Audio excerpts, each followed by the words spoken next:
Where can we find the best pisang goreng in town? Or the best nasi lemak, nasi kukus, curry puff, cendol, ais kacang, keropok lekor, Ramly burger? Chances are, you can't even give me an exact address because they're all from a little stall under a tree or in front of a 7-Eleven. Malaysia has a long history of street food, and in a way, it's part of our lifestyle. It's cheap, it's quick, and ever more friendly because you know the pakcik that's frying your food. Oh, the excitement of watching that wok of hot oil sizzling with passion. Well, you know what, folks? Enjoy that raw experience while you can. Because last week, Federal Territories Minister Tengku Adnan has just announced that by year 2020, Kuala Lumpur will ban all street hawkers. Instead of the 2 foldable tables covered with coloured sheets, street hawkers will need to either move into a premise or go into food trucks. Food will not be allowed to be prepared by the roadside.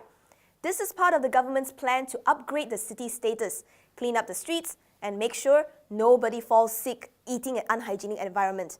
This way, people will also be less inclined to stop in the middle of the road to get a quick bite, which means no double parking, car braking abruptly, essentially smoother traffic. And to help vendors make this transition, DBKL is giving out 10K worth of grant to upgrade their business condition.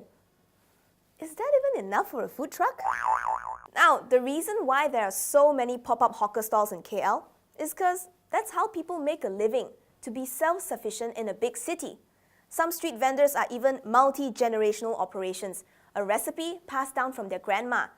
They've been making amazing kueh for ages and are happy to give the neighborhood good food with affordable pricing.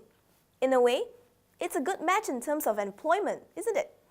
From a cultural aspect, if you think we're changing the face of KL with this ban, look at Bangkok, which has been flip-flopping over the question of whether to ban roadside food carts or not, and Hong Kong, which has more or less cleaned up their streets, but you still see hawker on the roadside when authorities aren't looking. Imagine what would happen to these 2 cities if street food were to just disappear. Would Bangkok and Hong Kong still be the food haven we know of? Anthony Bourdain, the superstar of gastronomic tourism, definitely believes in street food. With the sizzle of juice, by the flicker of a bare light bulb, it takes only an instant to find what I love most about the country. Good street food. Something they do very, very well in Piedras Negras. My favorite kind of restaurant. No tablecloth, no waiters, no glassware, and no sommelier. Even the Michelin Guide has opened up to include street cuisine. Street food is also essential to bringing tourists in, who, by the way, contributes 13.7% to the nation's GDP. That's because it's the experience of street food that gives our country its charm and character. Heck, there's even a scene of flaming satay in the Malaysia Truly Asia video.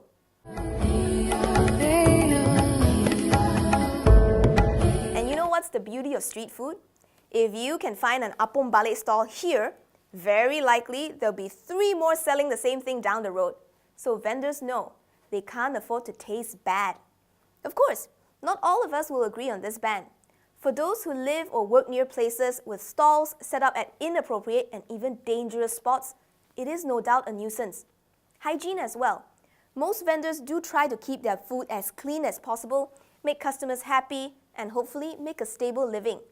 Those who neglect food safety, of course, they should be removed from the industry to uphold overall standards. But before we jump into making rash decisions that potentially can hurt the street food scene, it is important to realize, why has street food managed to survive the test of time with plenty of demand and supply for it still? Because street food is for everyone to be a part of, be it as vendors or as customers, the rich, the poor, any ethnicity, any social class. Regulation done right will help preserve this culture and let it continue to serve the community. But by the looks of it, regulation in Malaysia will mean permits and license, i.e. renewal and application fee. Cost goes up, entry barrier gets higher, your pisang goreng gets more expensive. No, wait. Prices may stay the same, just that your food may shrink. Singapore has attempted to strike a balance between proper cleanliness and maintaining the street food industry. The solution? Food courts. Now, does that feel the same as standing on the roadside for a cheap bowl of cendol? Just saying.